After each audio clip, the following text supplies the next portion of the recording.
Je suis William Nahum. Pour une fois, je fais une présentation moi-même sur un travail que j'ai mené dans le cadre d'un groupe de travail de l'Académie sur l'évaluation des préjudices économiques.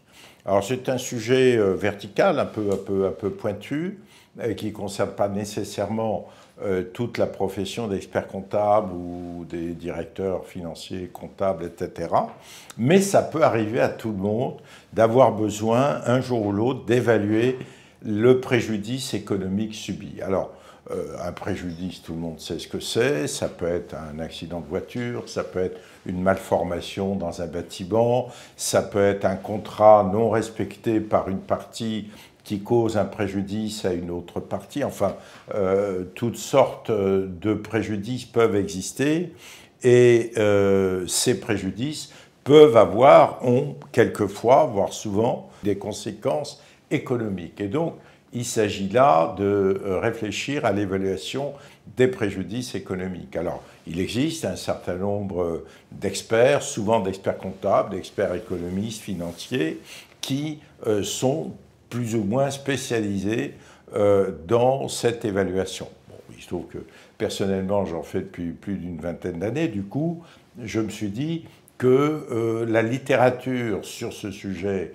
n'était pas si abondante que ça et que ça valait le coup, à l'instar d'autres organisations qui ont aussi mené des travaux extrêmement intéressants et utiles, l'Académie puisse s'emparer de ce sujet qui concerne l'entreprise, les experts, voire des personnes physiques qui peuvent subir un préjudice physique ou autre et souhaiter qu'on puisse évaluer ce préjudice. Alors, l'Académie a présenté il y a quelques semaines seulement les résultats de ses travaux qui se sont déroulés sur une longue période, sur plusieurs mois. On n'a pas innové de façon extraordinaire, mais on a quand même réussi à rajouter quelques éléments dans la réflexion là-dessus, en particulier en matière de prévention. Alors, je ne vais pas faire un exposé didactique, pédagogique et détaillé de tout ça, mais la prévention au sens non pas prévenir les préjudices.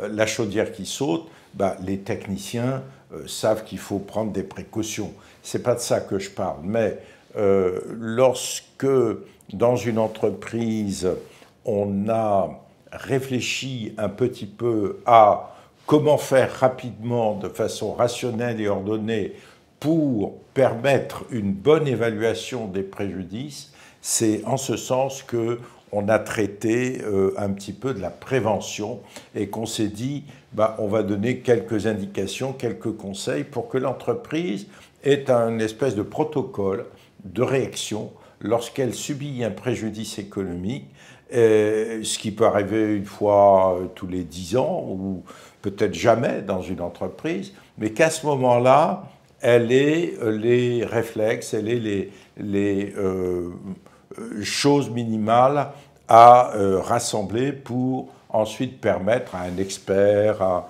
un tribunal, de procéder à une évaluation correcte. Parce que si l'entreprise n'est pas capable de fournir des éléments probants qui lui permettent de présenter l'évaluation des préjudices, elle va se faire attaquer soit par la compagnie d'assurance, soit par la partie co-contractante qui va contester. Or, on sait qu'en droit français, une dimension, un principe extrêmement important, c'est que c'est au demandeur, donc en l'occurrence celui qui a subi un préjudice, puisqu'il va demander réparation, c'est au demandeur de prouver la légitimité de sa demande. Autrement dit, si vous subissez un préjudice, ça n'est pas à celui qui vous a causé le préjudice de prouver que ce n'est pas sa faute ou de prouver que c'est un préjudice qui ne coûte pas cher et qui n'a pas de conséquences économiques, mais c'est au demandeur, à la victime du préjudice, de prouver que son évaluation économique du préjudice est correcte. Et donc tout ça se prépare et les éléments probatoires, il faut prouver, il faut donner des éléments qui convainquent, pas simplement des affirmations ou des constats très vagues. Voilà. Alors, dans cet ouvrage, on reprend, là c'est plus classique, les grands principes, enfin les différents chapitres de l'évaluation des préjudices, qui sont au nombre de 3 ou 4. Il y a, bon, évidemment, il y a la constatation des dommages, en faisant bien attention que nous ne sommes pas, en tant qu'évaluateurs économiques, nous ne sommes pas des techniciens. Si une personne subit un préjudice physique, c'est au médecin de dire quelle est l'importance de ce préjudice.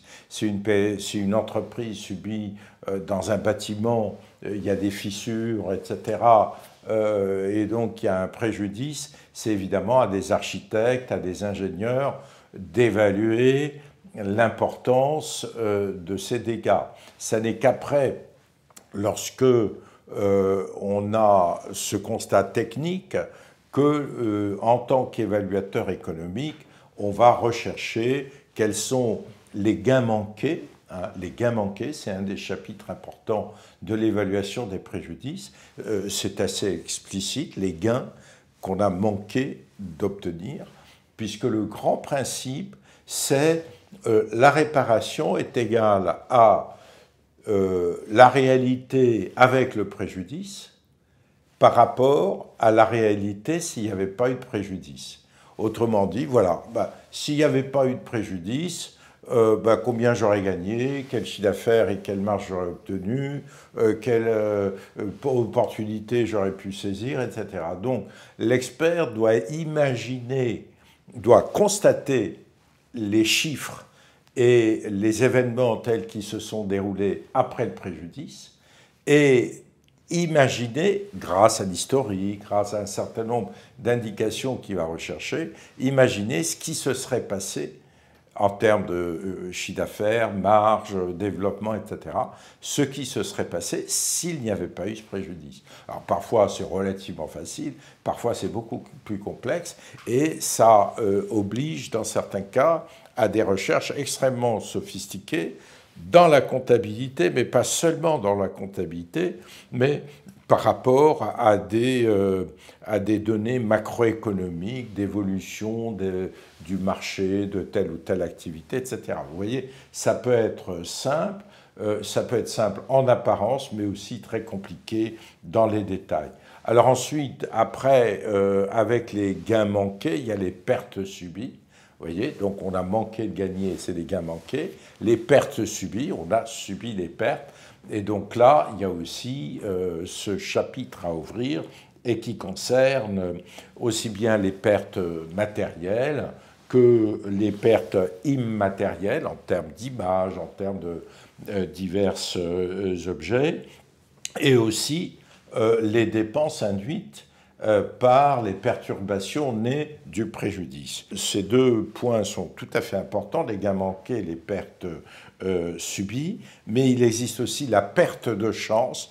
La perte de chance, c'est un peu Perrette et le Podolais, si vous voulez, pour résumer, parce que voilà, on est dans une synthèse de tout ça. La perte de chance, c'est perdre une chance de faire quelque chose. Hein, voilà.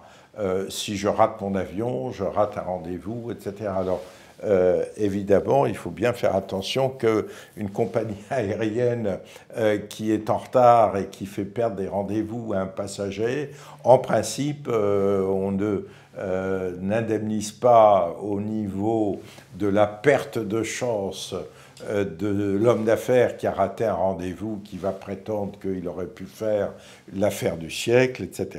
Mais enfin, cette idée, c'est ça. Voilà. La perte de chance, c'est assez compliqué à cerner, difficile à évaluer, mais c'est évidemment important parce que si une usine ou un hôtel est fermé pendant plusieurs semaines du fait d'un préjudice subi et qu'il y a un chiffre d'affaires de perdu, mais aussi le référencement par rapport à un réseau mondial, etc., il y a un questionnement et donc il y a ici aussi une enquête à faire. Voilà, de façon résumée, il y a beaucoup d'autres points qui sont envisagés dans cet ouvrage, qui sont des points particuliers liés à l'évaluation des préjudices, les frais de personnel, les amortissements, le coût financier du préjudice, la prise en compte de la fiscalité, Et donc voilà, tous ces sujets sont traités et présentés dans